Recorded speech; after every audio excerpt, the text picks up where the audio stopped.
Hello, નમસ્કાર. અનસલી ફૂડ્સના કિચનમાં ફરી એકવાર તમારું સ્વાગત છે. અને ફ્રેન્ડ્સ, આજે આપણે એક ફરાળી રેસીપી મોરૈયાની ખીચડી બનાવી રહ્યા છીએ. આ ખીચડી ખૂબ જ ઝડપથી તૈયાર થઈ જાય છે અને ટેસ્ટમાં પણ તે ખૂબ જ સરસ લાગે છે. મોરૈયાની ખીચડી બનાવવા માટે અહીં મેં એક નાનો કપ એટલે કે 75 ગ્રામ મોરૈયો લીધો છે. એક બટાકાની છાલ ઉતારીને તેને ઝીણું સમારી લીધું છે અને 1/4 કપ જેટલા શેકેલા સિંગદાણા લીધા છે. શિંગદાણાને તમે એક ડીશમાં લઈ વાડકી અથવા ગ્લાસના તળિયાની મદદથી તોડી નાખશો એટલે આ રીતે નાના ટુકડા તૈયાર થઈ જશે. મીઠું સ્વાદ પ્રમાણે મેં અહીં 1 ટીસ્પૂન લીધું છે. 1/2 ટીસ્પૂન જીરું, 1/2 ટીસ્પૂન હળદર, 1 ટીસ્પૂન કાશ્મીરી લાલ મરચું પાવડર અને અહીંયા 3 લવિંગ, 3 કાળા મરી અને 1 તજનો ટુકડો લીધો છે. સાથે સમારેલા 2 લીલા મરચાં, 1 ઇંચ આદું, થોડો ફ્રેશ લીમડો અને કોથમીર જોઈશે. મોરૈયામાં ઝીણી ઝીણી કાકરી કે પછી થોડો ઘણો પણ કચરો હોય તો તેને દૂર કરવા માટે એને 2 પાણીથી આપણે ધોઈ નાખીશું.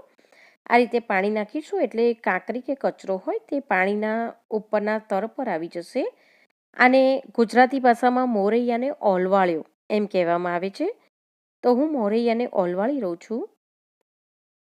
હવે આ પાણીને આપણે ડ્રેઇન કરી દઈએ. ફરી એકવાર પાણી નાખીને ફરી એકવાર મોરૈયાને સાફ કરી લઈએ.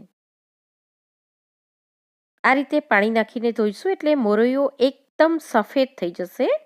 અને 2 પાણીએ ધોઈને પછી તમે તેને રાંધશો તો તેનો ટેસ્ટ પણ ખૂબ જ સરસ તૈયાર થાય છે.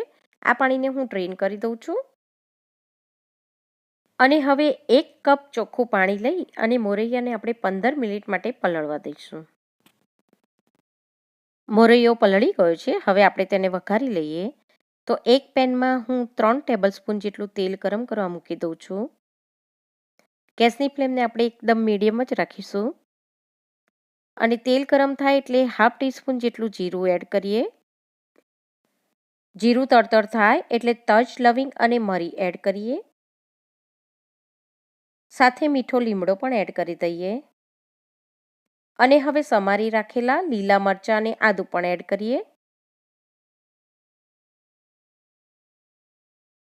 જો તમે અહીંયા કાચા સિંગદાણા વાપરવાના હોય તો બટાકાની પહેલાં તેને વઘારી લો તો સરસ રીતે આ તેલમાં તળાઈ જશે. પરંતુ હું અહીં શેકેલા સિંગદાણા યુઝ કરી રહી છું એટલે પહેલાં હું બટાકા વઘારી લઉં છું.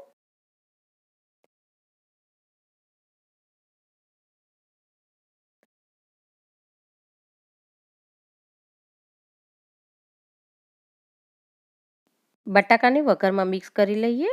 અને સૌથી પહેલાં આપણે બટાકાને ચડવા દેવાના છે. તો હું અહીંયા ઢાંકીને બટાકાને લગભગ 3 થી 4 મિનિટ માટે ચડવા દઈશ.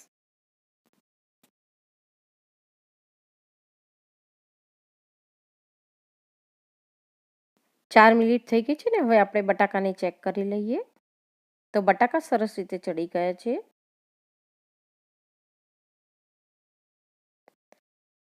હવે શિંગદાણા પણ એડ કરી દઉં છું. તેને પણ મિક્સ કરી લઈએ.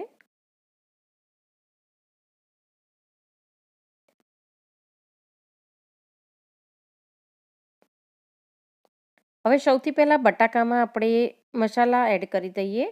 તો 1/2 ટીસ્પૂન હળદર અને 1 ટીસ્પૂન કાશ્મીરી લાલ મરચું પાવડર નાખી અને બટાકામાં મિક્સ કરી લઈએ જેથી ખીચડીનો સરસ કલર તૈયાર થાય.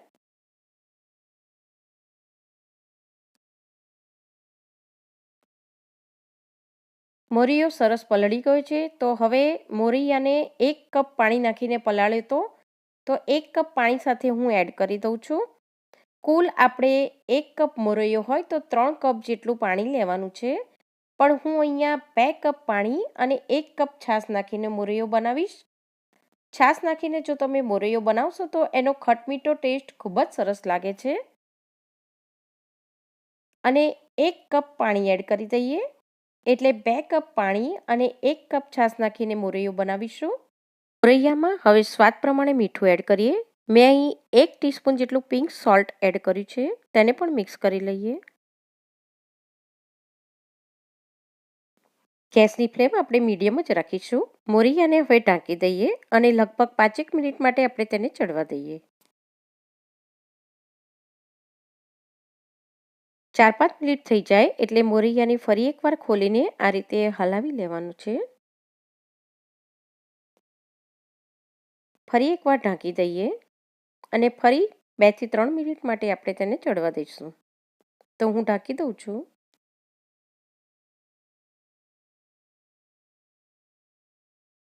ત્રણ મિનિટ પછી ફરી મોરૈયાને એકવાર ચેક કરી લઈએ. હવે ઘણી વખતે મોરૈયો નવો કે જૂનો હોય કે એની ક્વોલિટી અલગ અલગ હોય તો પાણીનું પ્રમાણ વધારે ઓછું પડતું હોય, તો આ સ્ટેજ પર તમને એવું લાગે કે મોરૈયામાં પાણી ઓછું છે તો તમારે એડ કરી દેવાનું. અહીંયા પાણી બરોબર લાગી રહ્યું છે તો હું ઢાંકીને ફરી 2 મિનિટ માટે તેને ચડવા દઈશ. 2 મિનિટ પછી આપણે જોઈ લઈએ.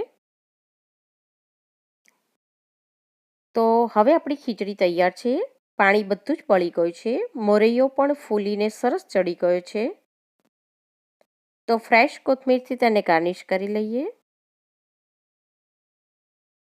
ફ્રેન્ડ્સ, મહાશિવરાત્રિ નજીક આવી રહી છે એટલે મેં આ ફરાળી રેસીપી તમારી સાથે શેર કરી છે. તો તમે પણ આ ખટમીઠો અને ટેસ્ટી મોરૈયો બનાવીને જરૂરથી ટ્રાય કરજો. અને તમને આ રેસીપી કેવી લાગી તે નીચે આપેલા કમેન્ટ સેક્શનમાં મારી સાથે જરૂરથી શેર કરજો. ફરી ચોક્કસ મળીશું નેક્સ્ટ વિડીયોમાં એક નવી જ રેસીપી સાથે. Thank you.